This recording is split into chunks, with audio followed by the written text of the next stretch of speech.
Welcome to this online taster session for the University of Worcester's Bystander Intervention programme. My name is Dr. Holly Taylor-Dunn and I'm one of the lecturers who delivers the programme at the University of Worcester.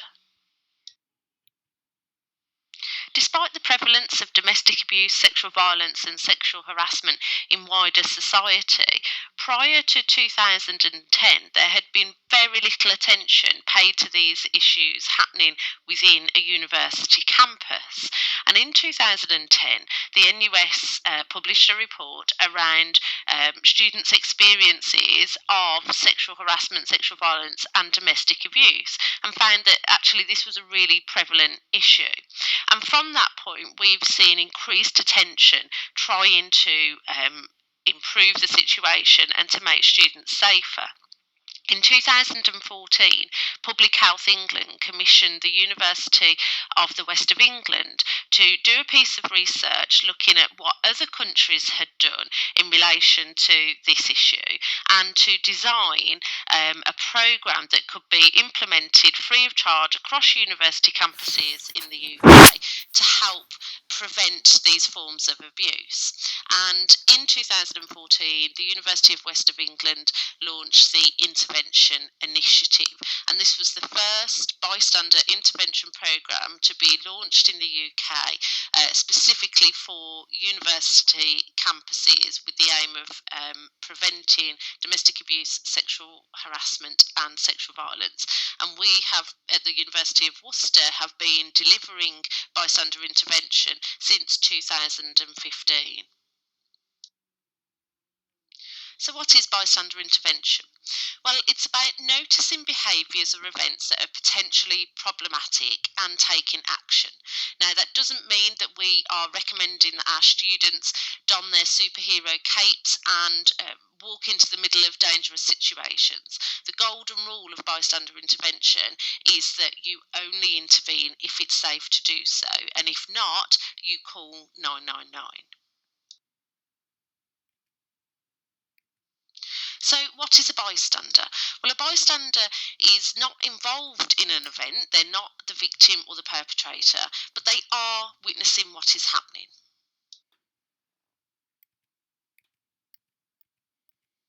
And bystanders can take different forms. They may be a passive bystander, they see what's happening in front of them but they do nothing, or they may be an active bystander, they see what's happening and they do take some form of action. Now, just because someone is a passive bystander and does nothing, that's not because they don't want to intervene necessarily, but actually it may be that they don't know how and they don't have the skills. And so this course is about upskilling students and letting them know that actually there are so many ways that you can intervene and helping develop those skills necessary so that if they did see something problematic either on campus or elsewhere, that they would have the confidence to say, okay, I know that there is some action that I could take here. And we talk about the fact that an active bystander can intervene at different points in an event. They can intervene before, during, or after. So, in terms of before, someone may see something that is potentially problematic, it may be starting to escalate, it might be possible to diffuse that situation before it goes any further.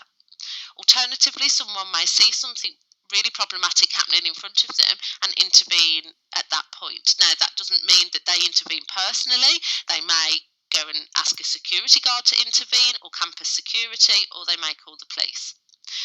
And then it's also possible to intervene afterwards, particularly if the bystander knows the people involved.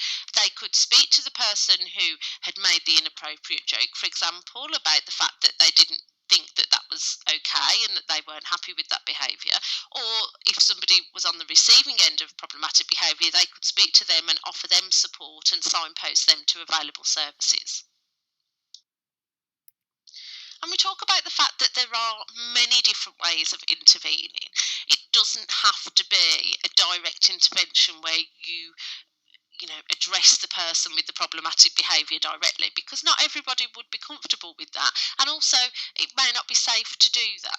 So, a apart from direct intervention, there are lots of different ways that people can intervene in problematic situations.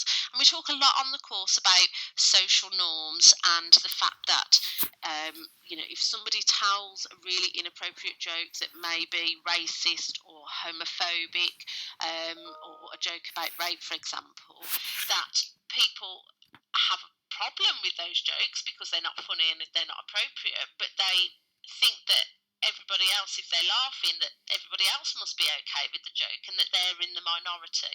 And we talk about the fact that actually that isn't the case.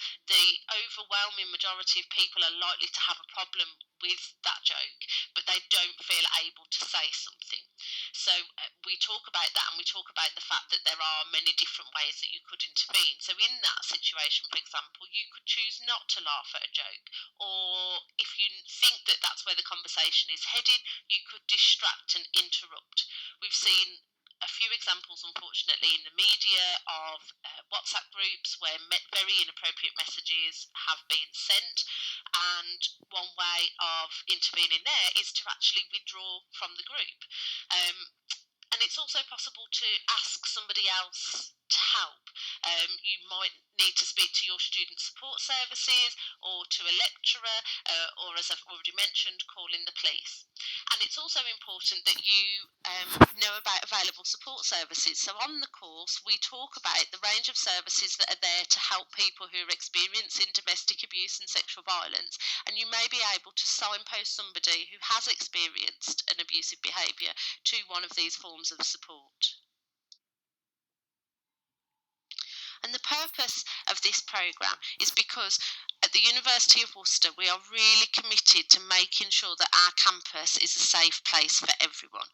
Hundreds of our students have already committed to being active bystanders, and here are just a few of the pictures of some of them with their certificates.